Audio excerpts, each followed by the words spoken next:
A question I often receive when dealing with citations is, what do I cite? Make sure to always cite dates, facts, statistics, and definitions. And fact check what you cite. Don't just take things for face value. And do not assume that something is common knowledge and fail to provide citations. That brings me to my next question. What is common knowledge? As a rule of thumb, it's something that the average educated reader would accept without having to look it up.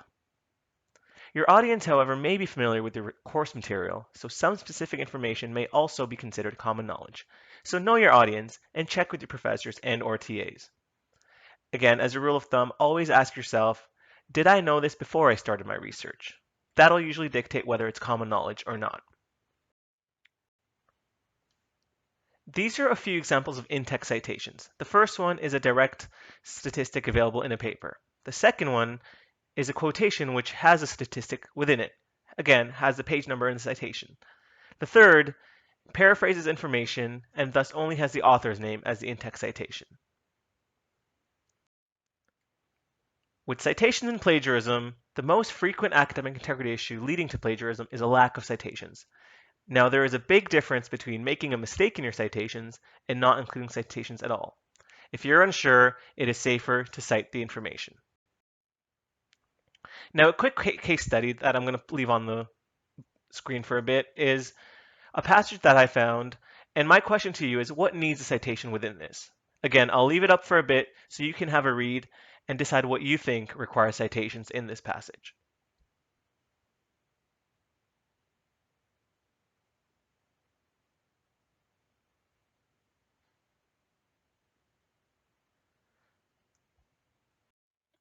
So here is the case study answer.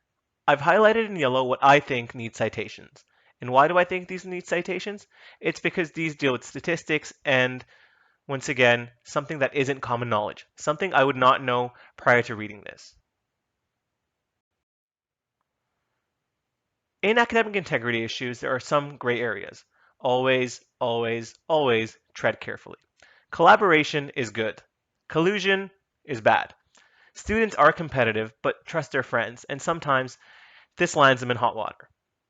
Maintaining boundaries can be challenging, but it can be done.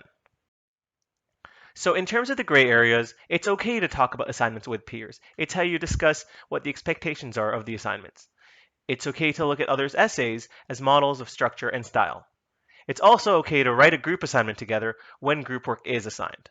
However, it is not okay to email your friend an assignment, use part of someone else's essay from a previous year, or copy a friend's assignment when individual work is assigned. If you have any questions about these gray areas, please let me know. Dealing with these gray areas, make sure to be mindful of the following.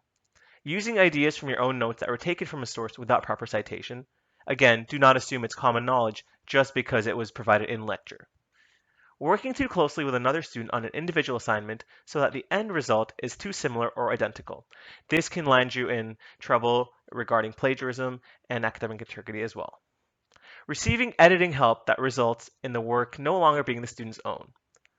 Somebody rewriting your paper for you is not the same as editing, so please be cautious of this. Now, is using your own work that you've handed in before self-plagiarism? Yes, it is. It's still considered plagiarism if you reuse a paper you wrote for a course in the past, or if you submit the paper for two courses. If you would like to write on the similar topic and use concepts from your previous paper, make sure to talk to your instructor and/or TA. But do not assume that this will be okay without asking.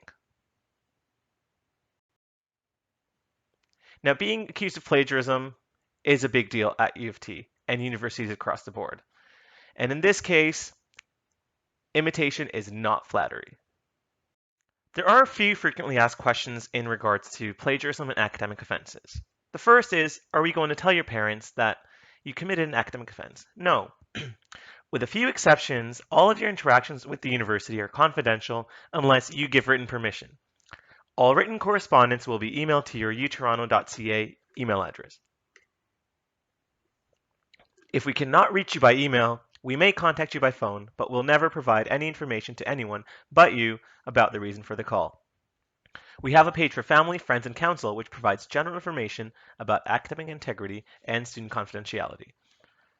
The second question is, if I'm caught committing an academic offense, will I be expelled from the university? No, expulsion is rare and happens in certain cases of very serious offenses or multiple offenses, which proceed to the university tribunal. However, for most first-year offenses, failure for the course or reduction in the course grade are more common sanctions. If you are concerned about the possibility of expulsion, please talk to your college registrar as soon as possible about your specific situation. The next question is, if you get sanctioned for an academic offense, will your university career be over? No, a sanction will not prevent you from continuing your work, returning to school, or completing your degree.